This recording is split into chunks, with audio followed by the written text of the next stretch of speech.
سورة جاسية آیت نمبر 12 اتلسم رکوع 50 سپارہ صفحہ نمبر 56 أعوذ بالله من الشيطان الرجيم بسم الله الرحمن الرحيم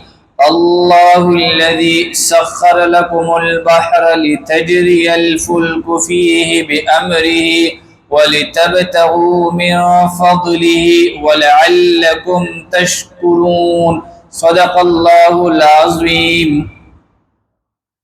سورة جاسية آیت نمبر 12 اتلسم رکوع 50 سپارہ صفحہ نمبر 56 پدی آیتونو کې آیت نمبر 12 او آیت نمبر 13 پدی کې د الله تعالی قدرتونه ذکر کیږي او دا د الله تعالی په قدرت باندې عقلی دلایل دي نمبر 1 دا چې الله فرمایي تاسو د پاره ما دریابونه پیدا کړل بیا په دې دریاب کې چې کوم دې کشته مخالف رواني وي او بداسي را رواني او کشته په کې داسي رواني نو دا چې کوم دې دا کشته د الله تعالی په قدرت باندې روانه ده نو کته الله پیجنې او بونه او پیجنا او دې کشته نه او پیجنا او دغه شانته الله تعالی فرمایي کزمکه ده او کا اسمان دی او په دې کې څومره مخلوقات دي دا الله تعالی د انسان دا تابع پیدا کړی دي نو په دې کې د الله تعالی د قدرت دلایل دي الله الذي الله تعالی غزاد سخر لكم البحر چې تابع کړو تاسو د پاره دریاب لتجري الفلك چې چلیږي کشته فيه پر دریاب کې به امره د الله تعالی په حکم سره ولتبتغوا او چې تاسو ولټوي من فضله د الله تعالی فضل ولعلكم تشكرون او د پاره د دې چې تاسو شکر وکړئ وسخر لكم ما في السماوات او تابع کړل الله تعالی تاسو د پاره هغه شیونه چې په اسمانونو کې دي وما في الارض او هغه شیونه چې په ځمکه کې دي جميعا ټول بټول منه د خپل اړخنا ان في ذلك لآيات بشک بدی کې نخدي لقوم د هغه خلق د پاره يتفکرون چې فکر کوي د دعوت د تبلیغ ادب ذکر کیږي نبی رسول الله والسلام تعالی خي کم خلق چې د الله تعالی د عذابونو نه منکر دي یعنی کافران او مشرکان نو دا خلق چې کوم دې ته معاف کا بس معافه کا ځکه وسره بدی مساته هدایت ورکول ولا الله وی زیما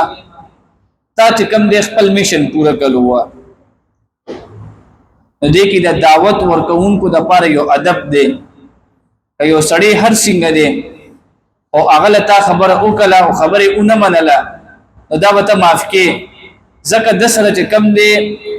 جنگ ستا د خپل د ذاتیاتو نه دی بلکې ستا وسره خبره د چا روانه ده الله تعالی دلته الله تعالی کافر د پاره پیغمبر خدا ته سفر مې چې دا خلک کوم دې ته معاف کا او نتیجه بچا باندې پریګه په الله تعالی البته ستا چې کوم میشن دی هغه کی کمی مراوله قل تو نبی علیہ الصلوۃ والسلام للذین هو خلقتا امنو چې ایمان وروړلو یغفروا چې معاف کړي للذین هغه خلقتا لا يرجون چې امید نه لري ایام الله د ورځې د الله تعالی ایام الله د الله تعالی ورځو نه مراد دي لکه په کوم ورځو کې چې الله تعالی د قیامت د عذاب وادي کړی دي نو کافرانو ودا ورځې نه منلي دا وسنګ کیږي نو الله تعالی چې کوم نبی صلی الله علیه وسلم دي چې د مؤمنانو ته چې دا خلک بس معاف کا دغستا خبره اون منله نظر کې وسره بدی مساته دا معاف کا او الله فرمای تا خو معاف کړ او یاد ساته لیجزیا د پاره د دې چې سزا ورکړي دي قومن دی قوم ته بما كانوا يكسبون د هغه څه چې دوی وکول تا خو معاف کړ وګوره الله به کوم دې له سور کیا دي ته بد دي خپل د ګناهونو سزا ملاويږي دا څنګه چې پیغمبر خدا دی معاف کړ نو دي ته بد دي خپل ګناهونو سزا نه ملاويږي نه سزا به ورته ورکی خصوصا ليجزيا پدې لیجزیه کې چې کوم دی هو ضمیر دا الله تراجی دی لیجزیه د پاره د دې چې الله تعالی سزا ورکړي دی تا قوما یقوم تا بما كانوا یکسبون د هغه څه چې دوی وکول ګناهونه به کول د دې سزا به ورته ملاويږي من عمل صالحا فلنفسه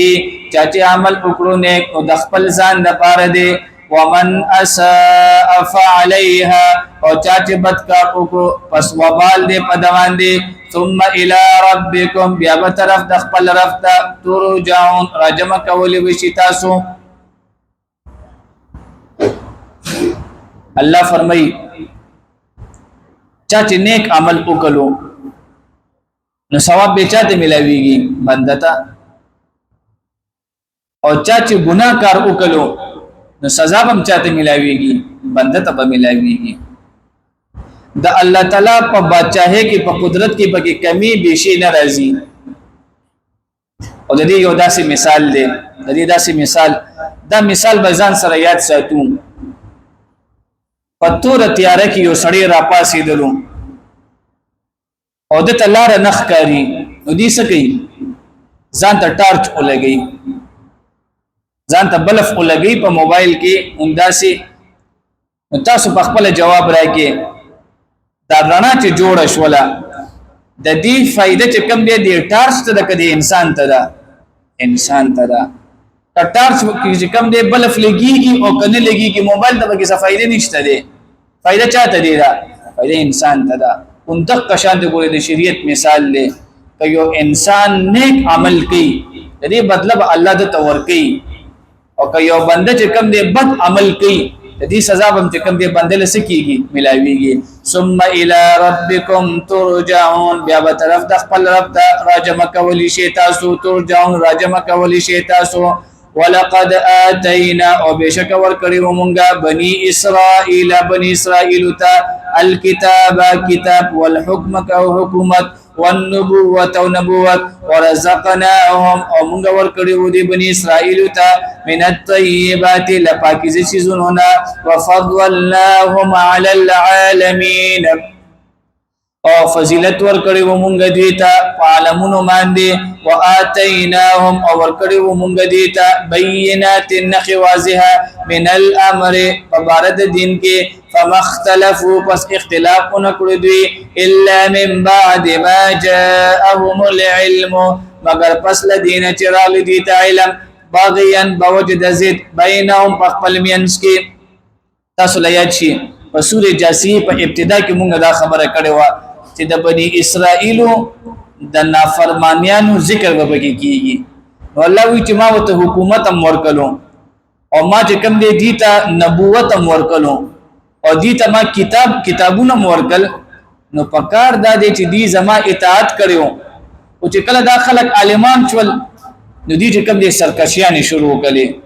نو الله فرمای ان ربک یقضی بینهم بشک نبی علیہ الصلوۃ والسلام ستاره فیصله وکړي د دې پمینس کې یوم القیامت پرز د قیامت فيما كانوا فيه يختلفون فهغه سکه چې دوی به هغه کې اختلاف کولو ثم جعلناك بیامونګه کړې دې ته على شریعت په یو خاص طریقه باندې من الامر د دین فتبعها نو پیروي کوته د هغه تاسو لیاد شي په سوره جاسیه په ابتدا کې مونږه دا خبره کړې و هغه خبره اوس په دې آیت نمبر 18 کې راغله د سوره جاسیه یو مضمون دا دی چې الله تعالی بنده ته وایي چې تب د شریعت اتباع کې تب د سې اتباع کې د شریعت او ولا تتبع اهواء او الله وی چې تب د خپل د خواهشات او تابعداري نه کې خبره باندې پوه شئ دا شریعت چې کوم دی دا څه ته ویل کېږي موږ تاسو وایي زموږ شریعت او په شریعت کې دا خبره راغله ده او شریعت کې دا خبره نشته ده اول د دې شریعت په دې ټکی باندې ځان پوي کو شریعت چې کوم دی آسان خبره کې ویل کېږي نه غلارې ده شریعت څه ته ویل کېږي نه غا لارا اهدنا الصراط المستقيم مونږ هر مونږ کې سو یو الله مونږ ته کوم دی سیده لارا صراط مستقیم لار او خیا. دا صراط مستقیم سیده لار دا شیدا شریعت. ٹھیک شو. اوس دا شریعت پدې کې چې کوم دی دا الله تعالی حکمونه دي. نمبر 1 دا الله تعالی به کیسري حکمونه، بیا پکې دا الله تعالی حکمونه دي. اوامر وته ویل کیږي، امر دي ته ویل کیږي. الله مونږ ته به مونږ کوي، الله مونږ ته روزه ساتي، الله مونږ ته وی زکات ورکوي، معاشره صحیح ساته. نو دا دې ته امر ویل کیږي، حکم. نو په شریعت کې دا الله تعالی حکمونه دي. او دویم دا په شریعت کې چې کوم دی دا الله تعالی نواهی دي. هغه خبرې چې الله تعالی دې موږ تاسو منې کړی یو. مثلا الله وی جواری مکوا، الله وی شراب مسکا، الله وی زنا مکوا. نو دې ته چې کوم دی شریعت ویل کیږي. او نمبر 1 شریعت نه غلاری ته ویل کیږي. او بیا په شریعت کې چې کوم دی د الله تعالی اوامر دي، حکمونه دي. او د الله تعالی هغه حکمونه چې پاره کې مونږه منې کړی د ګناهونو نه، په دې باندې عمل کول ته شریعت بس ویل کیږي. دا د دې آسان ډیفینیشن تعریف دی. نو الله پیغمبر خدا ته فرمایي چې مونږ ته چې کوم دی په یو نیک شریعت باندې مقرر کې ګوره. او بیا الله تعالی پیغمبر خدا ته سوي ولا تتبع اهواء الذين،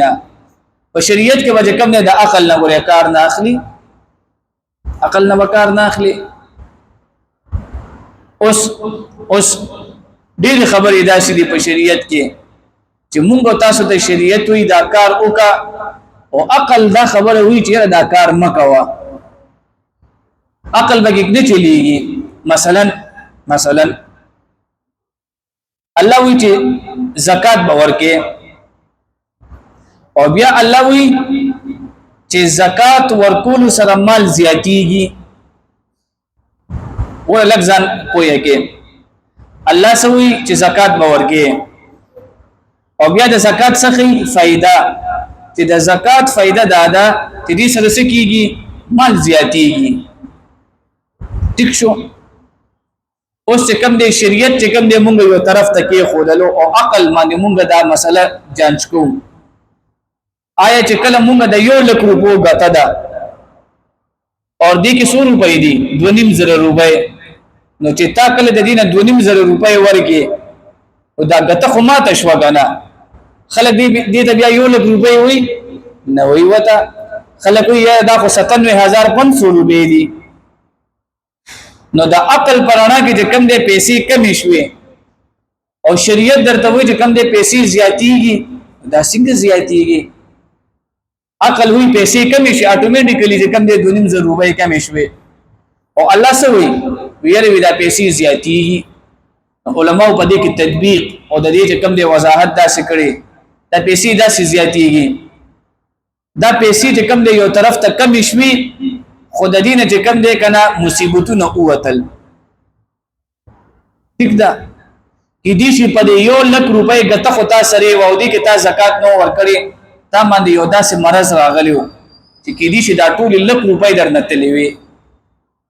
او چې کله دې کې تا دا زکات ورکلو هغه بیماری تینا اوتله، نو اتوماتیکلی بدی کې چې کم دی بډوتری راغله. دویمه طریقې دا ده تا مثلا زکات ورکلو، نو د دې 97500 روپو د دې حفاظت ذمہ داری الله تعالی ترایشي. او کړي چې کته زکات نو ورکړي دا 1 لک روپے غتا د دې ذمہ داری د الله تعالی نشته دي، کړي چې تا نه چا اغسته وا. وګوره عقل یو طرف ته وي چې بده کې کمی راځي، شریعت بده کې زیاتی راځي، زیاتی پکې بده طریقې سره راځي. ذمہ داری الله اخلي. بنده چې کوم دی د مصیبت نه بکی ساتل کیږي، بنده د بیماری نه، بنده د عدالت نه، د جیل نه، ایکس وای زد. دا چې کوم دی الله تعالی پیغمبر خدا ته وی چې ګوره ته مونږ په یو نیک شریعت باندې روان کړي، او ته وسکه ولا تتبع او پیروي مکوا اهواء الذين د خواهشات د هغه خلکو چې لا يعلمون بويږي انهم بشک دویبا ليغنو هیڅ کله با پکار ناراضي ان کدستا من الله د الله تعالی په مقابله کې شيئا د هیڅ تجزهم وان الظالمين او بشک ظالمان خلق بعضهم اولیاء بعض زنی لدوینا دوستان دي د زنو والله الله تعالی ولی المتقین دوست او د پرهیزګارانو واخر دعوانا الحمدلله